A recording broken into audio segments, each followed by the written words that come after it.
ಹೊರಗಡೆ ಜೋರು ಮಳೆ. ಮಧ್ಯಾಹ್ನದ ಕೆಲಸ ಮುಗಿಸಿ ಸ್ವಲ್ಪ ವಿಶ್ರಾಂತಿ ಪಡೆಯಲು ಬಂದ ಸೀತಾ ರೂಮಿನ ಕಿಟಕಿ ಪಕ್ಕ ಕೂತ್ಲು. ಕಿಟಕಿಯಿಂದ ಮೆಲ್ಲನೆ ತಣ್ಣನೆ ಗಾಳಿ ಬೀಸಿತು. ಹೊರಗಿನ ವಾತಾವರಣ ಸೀತಾಳನ್ನು ಯಾವುದೋ ನೆನಪಿನ ಲೋಕಕ್ಕೆ ಸೆಳೆಯಿತು. ಕಾಲೇಜಿನಲ್ಲಿ ಯಾರ ಪ್ರೀತಿಯ ಬಲೆಗೂ ಸಿಲುಕಬಾರ್ದು, ಮೊದಲು ಓದು ಮುಖ್ಯ ಅಂತ ಅಂದುಕೊಂಡಿದ್ದ ಸೀತಾ ಪುನೀತ್ನ ಪ್ರೀತಿಯ ಬಲೆಗೆ ಸಿಲುಕಿದ್ಲು. ಆತನನ್ನ ಪ್ರಾಣಕ್ಕಿಂತ ಹೆಚ್ಚಾಗಿ ಪ್ರೀತಿಸಿದ್ಲು.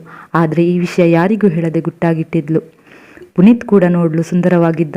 ಗುಣನಡತೆ ಓದಿನಲ್ಲೂ ಮುಂದಿದ್ದ. ತೀರಾ ಬಡತನದಲ್ಲಿ ಹುಟ್ಟಿ ಬೆಳೆದಿದ್ದರಿಂದ ಆತನಿಗೆ ಲೈಫಲ್ಲಿ ಸೆಟಲ್ ಆಗಬೇಕೆಂಬ ಹಂಬಲ. ತನ್ನ ಭವಿಷ್ಯದ ಬಗ್ಗೆ ಯೋಚಿಸ್ತಿದ್ದವ. ಹಾಗಾಗಿ ಹುಡುಗಿಯರಿಂದ ಸ್ವಲ್ಪ ದೂರಾನೇ ಇದ್ದ. ತನ್ನ ಕುಟುಂಬಕ್ಕೆ ಆತನೇ ಆಧಾರವಾಗಿದ್ದ. ಸಿಕ್ಕ ಸಮಯದಲ್ಲಿ ಪಾರ್ಟ್ ಟೈಮ್ ಜಾಬ್ ಮಾಡಿ ತನ್ನ ಕುಟುಂಬನ ನಡೆಸ್ತಾ ಇದ್ದ. ಓದು ಮನೆ ಕೆಲಸ ಅಂತ ತನ್ನ ಜವಾಬ್ದಾರಿ ನಿರ್ವಹಿಸಿದ್ದ. ಪುನೀತ್ನ ಗುಣನಡತೆ ಸೀತಾಗೆ ತುಂಬ ಇಷ್ಟವಾಗಿತ್ತು. ಇದೇ ಕಾರಣಕ್ಕೆ ಸೀತಾ ಪುನೀತ್ನ ಪ್ರೀತಿಯ ಬಲೆಗೆ ಬಿದ್ದಿದ್ಲು.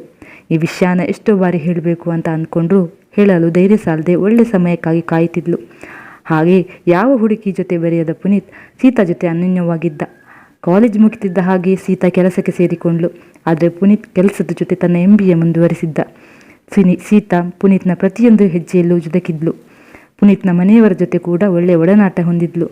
ಪುನೀತ್ನ ಅಮ್ಮ ಕೂಡ ಸೀತಾ ಥರ ಸೊಸೆ ಸಿಕ್ಕಿದರೆ ಚೆನ್ನಾಗಿರ್ತಿತ್ತು ಅಂತ ಪುನೀತ್ ಬಳಿ ಮದುವೆ ವಿಚಾರ ಪ್ರಸ್ತಾಪಿಸ್ತಿದ್ಲು. ಪುನೀತ್ ಮೊದಲು ನನ್ನ ತಂಗಿ ಮದುವೆ, ಒಳ್ಳೆ ಕೆಲಸ, ಆಮೇಲೆ ನನ್ನ ಮದುವೆ ಅಂತ ಹೇಳಿ ತಾಯಿ ಬಾಯಿ ಮುಚ್ಚಿಸ್ತಿದ್ದ. ಇತ್ತ ಸೀತಾಗೂ ಒಳ್ಳೆ ಸಂಬಂಧಗಳು ಬರ್ತಿತ್ತು. ಸೀತಾ ಏನೋ ಒಂದು ನೆಪ ಹೇಳಿ ಎಲ್ಲ ಸಂಬಂಧಗಳನ್ನೆಲ್ಲ ಬೇಡ ಅಂತಿದ್ಲು. ಇನ್ನೂ ಸುಮ್ಮನಿದ್ರೆ ಆಗಲ್ಲ ಅಂದ್ಕೊಂಡು ಹೇಗೋ ಧೈರ್ಯ ಮಾಡಿ ಸೀತಾ ತನ್ನ ಪ್ರೀತಿಯ ನಿವೇದನೆಯನ್ನು ಆತನ ಬಳಿ ಹೇಳಿದ್ಲು. ಆದರೆ ಪುನೀತ್ ಏನು ಉತ್ತರಿಸಿದೆ ಸುಮ್ಮನಾದ. ಏನು ಪ್ರತಿಕ್ರಿಯೆ ಬಾರದ ಕಾರಣ ಸೀತಾ ತನ್ನ ಗೆಳೆತನವನ್ನು ಮುಂದುವರಿಸಿದ್ಲು. ಇತ್ತ ಪುನೀತ್ ಆತನ ಓದಿಗೆ ತಕ್ಕ ಹಾಗೆ ಒಳ್ಳೆ ಜಾಬ್ ಸಿಕ್ತು, ಒಳ್ಳೆ ಸಂಬಳನೂ ಇತ್ತು. ಸೀತಾಳ ವಿಚಾರದಲ್ಲಿ ಮಾತ್ರ ಯಾವುದೇ ನಿಲುವು ಆತ ತಗೊಳ್ಳಿಲ್ಲ. ತನ್ನ ತಂಗಿಗೂ ತನಗೆ ಗೊತ್ತಿರೋ ಒಳ್ಳೆ ಹುಡುಗನ ನೋಡಿ ಏನೂ ಕಮ್ಮಿ ಮಾಡದೆ ಮದುವೆ ಮಾಡಿದ. ಸೀತಾ ಕೂಡ ತನ್ನ ಮನೆ ಮದುವೆ ಅಂತೆ ಭಾವಿಸಿ ಎಲ್ಲ ಮದುವೆ ಕಾರ್ಯದಲ್ಲಿ ಭಾಗಿಯಾಗಿದ್ಲು. ಮದುವೆ ಎಲ್ಲ ಮುಗಿದ ನಂತರ ಕಡೆ ಬಾರಿ ನನ್ನ ವಿಚಾರದಲ್ಲಿ ನಿನ್ನ ನಿರ್ಧಾರ ಏನು ಅಂತ ಕೇಳಿದ್ಲು. ಪುನೀತ್ ಈ ಬಾರಿಯೂ ನಕ್ಕು ಸುಮ್ಮನಾದ. ಪುನೀತ್ನ ನಗು ಸೀತಾಳನ್ನು ಗೊಂದಲಕ್ಕೀಡು ಮಾಡಿತ್ತು. ಇತ್ತ ಸೀತಾಳ ಮನೆಯಲ್ಲಿ ಮದುವೆ ಮಾತುಕತೆ ಜೋರಾಗಿಯೇ ನಡೆಯುತ್ತಿತ್ತು. ಅವಳ ತಾಯಿಯು ಒಳ್ಳೆ ಸಂಬಂಧ ಬಂದಿದೆ, ಬೇಡ ಅನ್ಬೇಡ, ನಿನ್ನ ನಿರ್ಧಾರ ಹೇಳು ಅಂತ ಅಂದ್ಲು. ಆದರೆ ಸೀತಾಳ ಮನಸ್ಸು ಮಾತ್ರ ಪುನೀತ್ ಬಗ್ಗೆನೇ ಯೋಚಿಸ್ತಿತ್ತು. ತನ್ನ ತಾಯಿಯನ್ನು ಬೇಸರಪಡಿಸಲು ಕೂಡ ಸೀತಾಳ ಮನಸ್ಸು ಒಪ್ಪಲಿಲ್ಲ. ಹೇಗೋ ಒಂದು ಗಟ್ಟಿ ನಿರ್ಧಾರ ತಗೊಂಡು ತಾಯಿ ಬಳಿ ಹೋದ್ಲು. ಆವಾಗಲೇ ಅವಳ ಫೋನು ರಿಂಗಣಿಸಿತು. ನೋಡಿದರೆ ಪುನೀತ್ನ ನಂಬರ್. ಏನೋ ಸಂಶಯದಿಂದ ಹಲೋ ಅಂದ್ಲು. ಆಗ ಪುನೀತ್, ಹಲೋ ಸೀತಾ, ನಿನ್ನ ಹತ್ರ ಒಂದು ಇಂಪಾರ್ಟೆಂಟ್ ವಿಷಯ ಹೇಳಬೇಕು, ನಾಳೆ ಮೀಟ್ ಮಾಡೋಕ್ಕಾಗುತ್ತಾ ಅಂತ ರಿಕ್ವೆಸ್ಟ್ ಮಾಡಿದ್ದ. ಫೋನ್ನಲ್ಲೇ ಹೇಳ್ಬೋದಲ್ಲ ಅಂತ ಸೀತಾ ಮರು ಉತ್ತರ ನೀಡಿದ್ಲು. ಫೋನ್ನಲ್ಲೆಲ್ಲ ಹೇಳೋಕ್ಕಾಗಲ್ಲ, ಮೀಟ್ ಮಾಡಿಯೇ ಹೇಳಬೇಕು, ನಾವು ಯಾವಾಗಲೂ ಮೀಟ್ ಆಗೋ ಕಾಫಿ ಶಾಪ್ಗೆ ಬಾ ಅಂತ ಬಹಳ ಖುಷಿಯಿಂದಲೇ ಹೇಳಿ ಕಾಲ್ ಕಟ್ ಮಾಡಿದ. ಸೀತಾಳ ತಲೆಯಲ್ಲಿನ 100 ಆಲೋಚನೆಗಳು ಓಡಾಡಿತ್ತು. ರಾತ್ರಿ ಎಲ್ಲ ನಿದ್ದೆ ಮಾಡದೆ ಬೆಳಗಾಗುವವರೆಗೆ ಕಾದ್ಲು ಸೀತಾ. ಬೆಳಗಾಗ್ತಿದ್ದಂತೆ ಬೇಗ ರೆಡಿಯಾಗಿ ಪುನೀತ್ಗಿಂತ ಮುಂಚೆನೇ ಕೆಫೆಯಲ್ಲಿ ಕಾದು ಕೂತ್ಲು. ಪುನೀತ್ಗೆ ಕಾಲ್ ಮಾಡಿದ್ಲು. ಕಾಲ್ ರಿಸೀವ್ ಮಾಡಿದ್ದ ಪುನೀತ್ ಒಂದು 10 ನಿಮಿಷ ಬಂದೆ ಅಂತ ಫೋನ್ ಇಟ್ಟ. ಆದರೆ 10 ನಿಮಿಷ ಕಳೆದು ಕಾದು ಸುಸ್ತಾದ ಸೀತಾ ಮತ್ತೆ ಕಾಲ್ ಮಾಡಿದ್ಲು. ಆದರೆ ಕಾಲ್ ಯಾರೋ ಅಪರಿಚಿತರು ರಿಸೀವ್ ಮಾಡಿದ್ರು. ಗಾಬರಿಯಿಂದ ಸೀತಾ ಯಾರೂ ಅಂದ್ಲು. ಆ ಕಡೆಯಿಂದ, ನಿಮ್ಮ ಕಡೆಯವರ ನಮ್ಮ ಇವರು, ಬೇಗ ಬನ್ನಿ ಆಕ್ಸಿಡೆಂಟ್ ಆಗಿದೆ ಅಂದರು. ಸೀತಾ ತಡ ಮಾಡದೆ ಆಕ್ಸಿಡೆಂಟ್ ಆದ ಜಾಗಕ್ಕೆ ಹೋದ್ಲು. ಪುನೀತ್ ರಕ್ತದ ಮಡುವಲ್ಲಿ ಬಿದ್ದು ಒದ್ದಾಡುತ್ತಿದ್ದ. ಸೀತಾ ಪುನೀತ್ ಅಂತ ಕಿರಿಚಿದ್ಲು. ಅಷ್ಟರಲ್ಲೇ ಆ್ಯಂಬುಲೆನ್ಸ್ ಬಂತು. ಆ್ಯಂಬುಲೆನ್ಸ್ ಸಿಬ್ಬಂದಿಗಳು ಪುನೀತ್ನನ್ನು ಆ್ಯಂಬುಲೆನ್ಸ್ ಒಳಗಡೆ ಮಲಗಿಸಿದ್ರು. ಸೀತಾ ಕೂಡ ಆ್ಯಂಬುಲೆನ್ಸ್ ಹತ್ತಿದ್ಲು.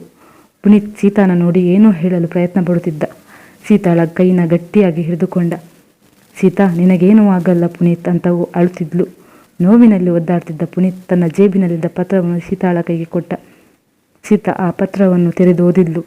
ನನ್ನ ಕ್ಷಮಿಸಿಬಿಡು ಸೀತಾ, ನಿನ್ನಿಷ್ಟು ದಿನ ಕಾಯಿಸಿದ್ದಕ್ಕೆ. ನಿನ್ನ ಯಾವಾಗ ನೋಡಿದ್ನೋ ಆವಾಗಲೇ ನಾನು ನಿನ್ನ ಪ್ರೀತಿಯ ಬಲೆಯಲ್ಲಿ ಬಿದ್ದಿದ್ದೆ. ಆದರೆ ಕಡು ಬಡತನದಲ್ಲಿ ಹುಟ್ಟಿ ಕಷ್ಟ ಏನು ಅಂತ ಅರಿತಿದ್ದ ನಾನು ನಿನ್ನನ್ನು ಈ ಬಡತನದ ಜೀವನದಲ್ಲಿ ಭಾಗಿಯಾಗಿಸಲು ಇಷ್ಟ ಇರಲಿಲ್ಲ.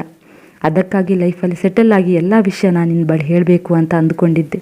ಆ ದಿನ ಸಮಯ ಈಗ ಬಂದಿದೆ. ನಿನ್ನನ್ನು ನನ್ನ ಕೊನೆ ಉಸಿರಿರುವವರೆಗೂ ಚೆನ್ನಾಗಿ ನೋಡ್ಕೋತೀನಿ. I am sorry and I love you ಅಂತ ಬರೆದಿದ್ದ. ಸೀತಾ ಪುನೀತ್ನ ಕೈಯನ್ನು ಗಟ್ಟಿಯಾಗಿ ಹಿಡಿದುಕೊಂಡು ಅಳ್ತಿದ್ಲು. ಪುನೀತ್ ಉಸಿರಾಟ ಜೋರಾಯಿತು. ಬಿಗಿಯಾಗಿ ಹಿಡಿದುಕೊಂಡಿದ್ದ ಕೈಗಳು ಸಡಿಲವಾಗುತ್ತಾ ಬಂತು. ಪುನೀತ್ ದೃಷ್ಟಿ ಸೀತಾಳ ಕಡೆನೇ ಇತ್ತು. ಪುನೀತ್ನ ಉಸಿರಾಟ ನಿಂತು ಹೋಗಿತ್ತು. ಸೀತಾ ವಾಸ್ತವನ ಮರೆತು ಅದೇ ಹಳೆ ನೆನಪಿನಲ್ಲಿ ಗಟ್ಟಿಯಾಗಿ ಹತ್ಲು. ಹೊರಗಡೆ ಡೋರ್ ಬೆಲ್ ಆಗ್ತಿದ್ರು ಸೀತಾಳಿಗೆ ಕೇಳಿಸಲಿಲ್ಲ. ಒಮ್ಮೆಲೆ ಎಚ್ಚೆತ್ತುಕೊಂಡ ಸೀತಾ ತನ್ನ ಕಣ್ಣುಗಳನ್ನು ಒರೆಸಿ ಬಾಗಿಲು ತೆಗೆದ್ಲು. ಶಾಲೆ ಬಿಟ್ಟು ಬಂದ ಸೀತಾಳ ಮಗ ಪುನೀತ್, ಯಾಕಮ್ಮ ಬಾಗಿಲು ತೆಗಿಯೋಕೆ ಇಷ್ಟು ಲೇಟ್ ಮಾಡಿದೆ? ಸೀತಾಳನ್ನು ಮುದ್ದಾಗಿ ಪ್ರಶ್ನಿಸಿದ. ಏನಿಲ್ಲ ಮಗನೆ, ನಿನಗೆ ಸ್ನ್ಯಾಕ್ಸ್ ರೆಡಿ ಮಾಡ್ತಾ ಇದ್ದೆ, ಐ ಆಮ್ ಸಾರಿ ಕಂದ ಅಂತ ಹೇಳಿ ತಲೆ ಸವರಿ ಮಗ ಪುನೀತ್ನ ಹನಿಗೆ ಮುತ್ತಿಟ್ಲು.